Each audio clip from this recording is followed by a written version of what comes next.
하나님께서 주시는 말씀은 마태복음 18장 21절에서 35절까지의 말씀입니다.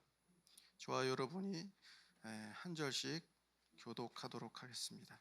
마태복음 18장 21절에서 35절까지의 말씀입니다.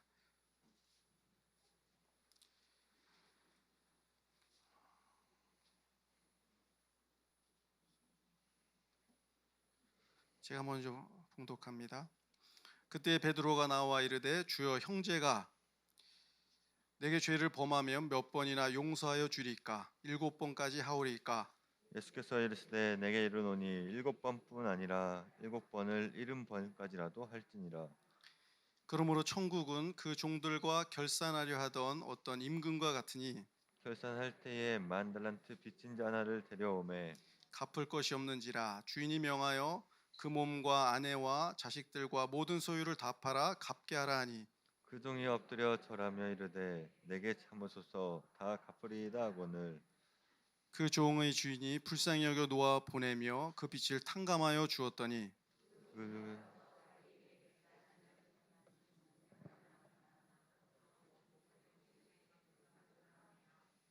그 동료가 엎드려 간구하여 이르되 나에게 참아 주소서 갚으리이다 하되 허락하지 아니하고 이에 가서 그가 빚을 갚도록 옥에 가두거늘 그 동료들이 그것을 보고 몹시 딱하게 여겨 주인에게 가서 그 일을 다 알리니 이에 주인이 그를 부르다가 말하되 악한 종아, 내가 빌기에 내가 내 빚을 전부 탕감하여 주었거늘 내가 너를 불쌍히 여긴가 같이 너도 내 동료를 불쌍히 여김이 마땅하지 아니하냐 하고 주인이 노하여 그 빚을 다 갚도록 그를 옥졸에게 넘기니라. 함께 읽겠습니다. 시작. 너희가 각각 마음으로부터 형제를 용서하지 아니하면 나의 하나님 아버지께서도 너희에게 이와 같이 하시리라. 아멘. 아멘. 지난번 말씀드린 대로 마태복음 이야기를 할 때 말씀드린 대로 마태복음은 5편의 대설교로 구성되어 있습니다. 그리고 그중 오늘 본문이 있는 18장은 교회나 공동체를 위한 설교 말씀입니다. 그래서 우리가 교회 생활을 어떻게 해야 할지와 교회 안에서 나의 위치, 나는 누구인가를 좀 생각해 보고 하나님 앞에 섰을 때 정말 필요한 것이 무엇인지, 하나님 앞에서는 무엇을 근거로 말해야 할지에 대해 은혜를 좀 나누고자 합니다. 첫 번째로 오늘 이야기 잘 아시는 10,000달란트 빚진 자 이야기는 베드로의 질문에 의해서 시작됩니다. 베드로는 자신이 참으로 용서할 것이 많은 사람으로 이야기합니다. 그래서 몇 번까지 도대체 용서해야 될까요? 이렇게 물어봅니다. 여러분들도 그렇게 생각하시나요? 여러분들 자신이 누군가를 용서해야 할 사람으로 생각하시냐는 것입니다. 눈치 없는 남편, 말 안 듣는 남편, 대책 없는 남편, 개구쟁이 같은 남편, 꼭 제 얘기하는 것 같은데 그런 남편을 용서해야만 하는 이 자리까지 앉히기 위해서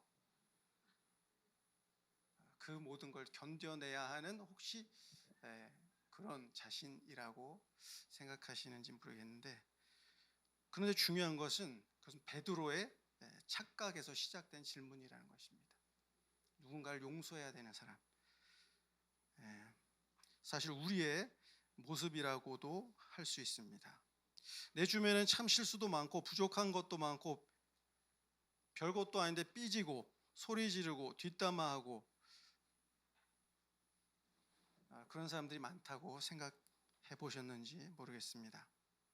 그렇지만 사실 베드로는 보통 사람이 아닙니다. 속되고 깨끗하지 아니한 것을 내가 결코 먹지 아니하였나이다 라고 말할 정도로 음식의 절제가 되는 어마어마한 사람이었습니다. 평생에 하나님의 말씀 밖으로 나가본 적이 없다라고 하는 것입니다.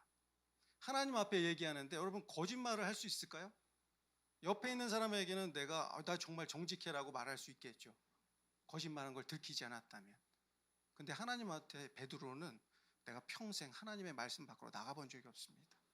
그런 말을 하는 사람이었다는 것이죠. 우리가 생각하기엔 성격 급한 시골뜨기, 뭐 갈릴리의 이름 없는 고기잡이라고 생각했는지 모르지만, 오히려 너희가 내 안에 거하고 내 말이 너희 안에 거하며 무엇이든지 원하는 데 구하라, 그러면 이루리라라는 말씀이 어울릴 것 같은 그런 어마어마한 사람이라는 이야기입니다. 그런데 그런 베드로를 빗대어 예수님은 만 달란트 빚진 자라고 이야기하십니다. 대략 달란트를 오늘날 시세로 하면 한 7억 2천만 원 정도라고 합니다. 그러면 베드로는 수조 원을 빚지고 갚지 못하는 사람이 됩니다. 베드로만의 이야기가 아닙니다. 우리의 이야기인 것이요. 옛날에는 목사님들이 저 옆집 옆 동네 동춘교회 성도들이 그렇다라고 하셨는데, 저는 그거는 아닌 것 같아요. 우리들 이야기입니다. 남의 교회 이야기를 굳이 제가 여기서 할 필요가 없겠죠. 예수님의 수제자 베드로가 그러하다면 하물며 우리는 어떻겠습니까? 좀 생각해 보아야 할 문제입니다. 두 번째로, 만 달란트 빚진 자에게만 없는 것이 오늘 본문에 나옵니다. 여러분 찾으셨습니까? 다른 종들에게는 있어요.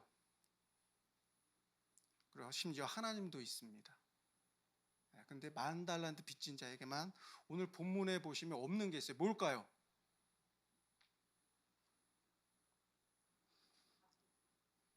네? 갚을 것이 없는 거요? 그것도 맞긴 한 것 같은데 하나님께서 그러시진 않죠. 뭐냐면 불쌍히 여기는 마음입니다. 우리가 주변에 옆에 있는 사람들을 보면서, 여러분 한번 옆에 있는 분들 한번 봐보실까요? 불쌍히 보이십니까? 어제 그 몸빼 바지 입고 독구리 입고 초등학생인 우리 초등부 친구들이 권사님 흉내를 낸다고 참 고생 많이 했는데, 불쌍한 아이들이죠. 여러분 옆에 분인 여러분 남편, 아까 제가 잠깐 저 같은 남편을 이야기했는데, 불쌍해 보이지 않으면 여러분이 혹시 만 달란트 빚진 사람일 가능성이 있습니다.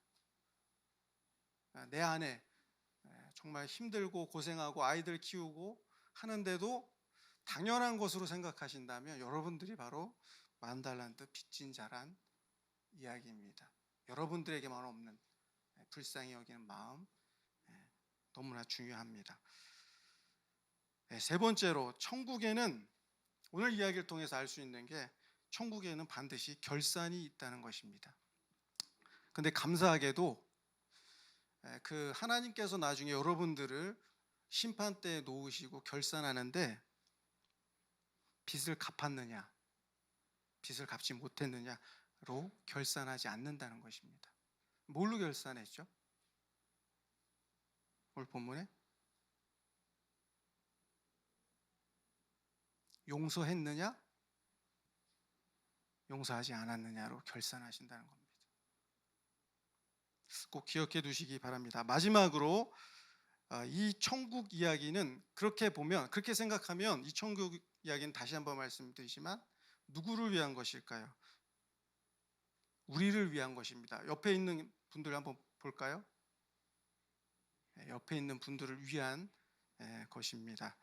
베드로는 형제가 내게 죄를 범하면이라고 합니다. 근데 이게 의미적으로는 형제란 말이 한 뱃속에서 나온, 그러니까 한 자궁에서 나온 그런 의미를 갖고 있습니다. 근데 로마서에 가서 보면 이 멜로스라고 하는 단어를 한 지체라는, 그러니까 교회 공동체, 우리가 교회 공동체잖아요. 옆에 있는 분이 바로 멜로스, 형제라는 거예요. 그러면 이게 범위가 축소됩니다. 세상 밖의 모든 사람에 대해서 용서하라는 이야기 아니에요.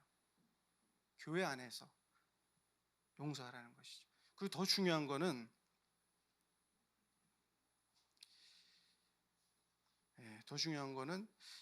이 일이 교회 안에서 일어나고 있다는 것입니다. 여러분, 교회 밖에서 죄를 범하는 일이 일어나는 게 아니라, 회사에서 혹은 처음 본 사람이 나한테 사기치고 나를 속이고 빚을 갚지 않고 이런 게 아니라, 옆에 있는 분들 보실까요? 한번 보실까요? 그 사람이 나한테 돈을 꾸고 안 갚는다는 거예요. 그걸 용서하라는 겁니다. 네, 어쨌든 이는 교회 안에서 성도들 간에 얼마든지 죄를 범할 수 있다는 이야기입니다. 근데 이게 말세여서 지금 우리에게서 일어나고 있는 일이 아니라 예수님 당시부터 있었던 일이랍니다. 그게 교회라는 거예요. 여러분, 교회 안에서 어떻게 사기칠 수 있어요? 교회 안에서 어떻게 거짓말할 수 있어요? 교회 안에서 어떻게 때릴 수 있어요? 교회 안에서 어떻게 욕할 수 있어요? 여러분, 예수님이 계신데 거기서도 만 달란트 빚지고 안 갚는다는 거예요. 심지어 이게 지금 비유를 보니까 어디예요? 천국이에요. 천국에서 만 달란트 빚지고 못 갚는 사람이 있다는 거. 거기가 천국이라는 거예요. 미안하지만 거짓이 없어서, 사기꾼이 없어서, 성격 더러운 사람이 없어서, 뒷담화하는 사람이 없어서, 평가르는 사람이 없어서 교회이고 거룩하고 천국이 아니라 그것을 용서해 주는 사람이 있어서 거기가 교회라는 것입니다. 용서할 줄 아는 사람들이 있는 곳이 천국이라는 얘기입니다.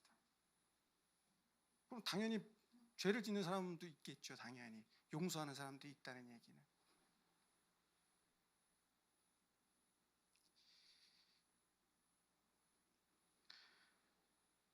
여러분, 천국과 지옥의 차이는 빚진 자가 있느냐 없느냐의 문제가 아니라 용서하는 사람이 있느냐 없느냐의 문제라는 것입니다. 여러분, 소돔과 고모라가 왜 멸망한지 아세요? 아시잖아요. 악한 사람이 너무 많아서, 강포가 그 땅에 가득 차서. 그것도 맞아요. 근데 왜 멸망당했죠? 하나님께서 왜 그 땅에 불을 내리셨죠? 의인이 없어서 망한 겁니다. 악한 사람이 너무 많아서 소돔과 고모라가 멸망한 거 아니에요. 의인 10명만 있었어도 오늘날도 소돔과 고모라가 있었을 거예요.